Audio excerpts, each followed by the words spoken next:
A big week for Microsoft as the company hit $3 trillion in market value for the first time. It's only the second company to ever do so, right behind Apple. Now the tech giants are in a head-to-head race to become the world's most valuable company, and artificial intelligence is playing a big role. It's the week's cover story, and Barron's editor-at-large, Andy Serwer, joins the panel. Andy, thanks for coming by. Nice to see you, Jack. So we're going to talk about the prospects for the stock. But first of all, just give us an overview of how this company got where it is. You were just in Davos, where the CEO was the toast of the town.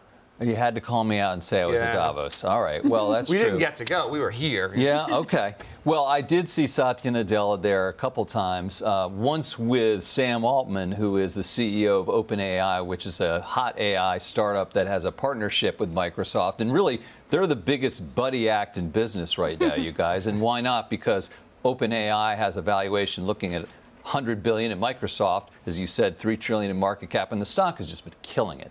1 year, 3 years, 5 years, 10 years has outperformed the market. Run the table. If you'd put $5,000 in at the IPO in '86, it'd be worth $20 million. A funny thing about Microsoft, even if you were just an indexer, Microsoft would be 7% of your portfolio, 7% of the S&P 500. So let's look back at history. Back in 1999, Microsoft was flying high, but too high. It took more than a decade before you made your money back if you bought it then. Could we be worried about history repeating itself here? There was that dark period, from 1999 to 2016. The stock went nowhere, essentially, really underperformed. And some people are saying, well, this is another time where the stock is really up.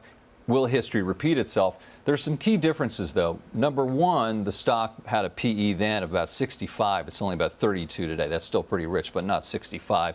Number two, Bill Gates was the CEO. He stepped down right then. Satya Nadella says he's not going anywhere. And then the company was not well positioned in 1999. It was not going to get into the mobile phone business. It did not do a very good job of that. Whereas here, it might be in the catbird seat when it comes to AI. Now, Andy, the promise of AI is enormous, but I understand Microsoft isn't really making any money off it yet. Is there any sense of when they'll start to see some meaningful revenue? Yeah, Elizabeth, it's interesting because they're kind of looking to have it both ways. I mean, they're really touting AI everything, AI everywhere. This is the future. But when you try to ask executives there exactly how much money they're making, you can't really get that out of them. And because they don't know. And talk to analysts on Wall Street, same thing, and they'll tell you that it's de minimis right now. They're really not making any money. It's early days. They're just starting out. But that's the big question, right? Like how much, when, and how's this going to play out? So what about the cloud business? Can they keep taking market share from their competitors? Yeah, Ben, it's really interesting because you don't hear this sentence very much. They're beating up on Amazon. I mean, how many companies can say that?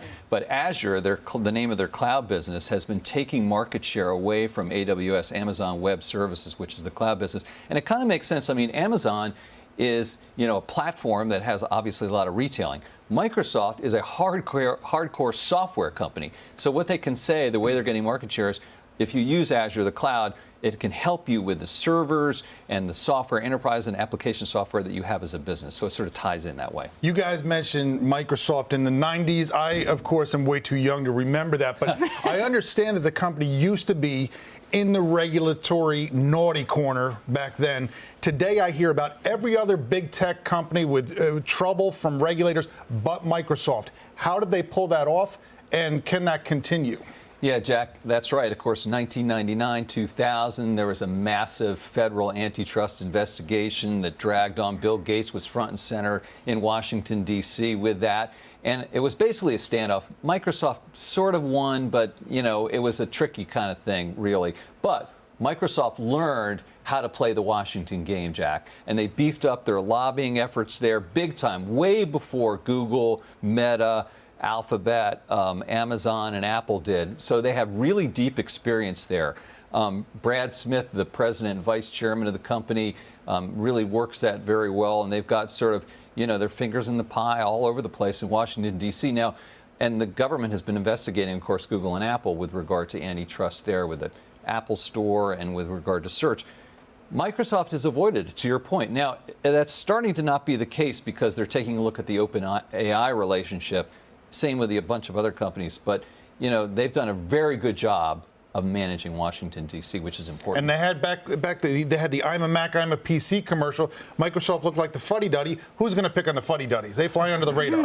I think that's a good point. And people, sort of remember them as like being a backwater. Yeah. And being, not a place that attracted talent, not a stock that performed. It's like, oh, we already did them. Yeah. We'll look at the new guys. Well, you said the magic word there, stock. We talked about it a little bit at the beginning. I want to hear more. Can I buy it here?